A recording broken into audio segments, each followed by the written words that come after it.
Tombi! Hello! Grabe, pasabog ka from kasi yung buhangin to. Sayang na sayang. Wow! Hindi, grabe. Galing, Sobrang galing kaba ko mo, doon. congrats. As in, parang bagong clasher pa rin yung dating. Alam mo, sige, ikaw muna. Anong feeling mo ngayon? Anong nararamdaman mo sa oras na ito?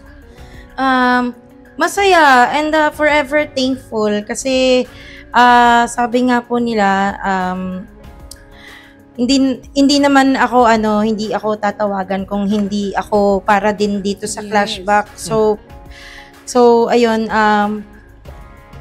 happy pa rin even though na natalo kasi ang goal ko talaga is kung hindi ako, ang goal ko humaba yung journey ko pero okay lang na ang pinaka goal ko is yung hiwag na maulit yung dati na nangyari sa akin na hindi ko na ituloy yung song because na nagka-problema ako, nagkasakit ako. So ang gusto ko lagi is nabigyan mo ng justice no?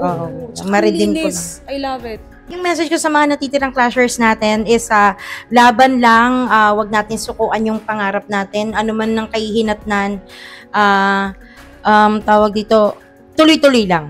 Yes. Wag lang susuko, kung matalo, bangon lang. Matalo tayo dito, malay natin, di ba? Laban ulit. Kung hanggat ilang season meron dito, salihan natin ang salihan. Hanggat may buhay. Di ba?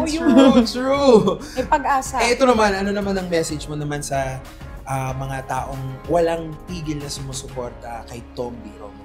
Siyempre, maraming salamat. At siyempre, sa number 1 fan ko ngayon, ang aking partner na si Johnny. Ayan, super thankful ako, sumasabay din siya sa akin na kung anong oras ako gigising, inasikaso niya ako, ayun, super thankful ako. Sa mga Tombination, kasi may mga ganun fans. Wow! Tombination! Shout out sa inyong lahat! Meron kaming Tombination, ayun, so thankful din ako na nandyan din po kayo para sa akin.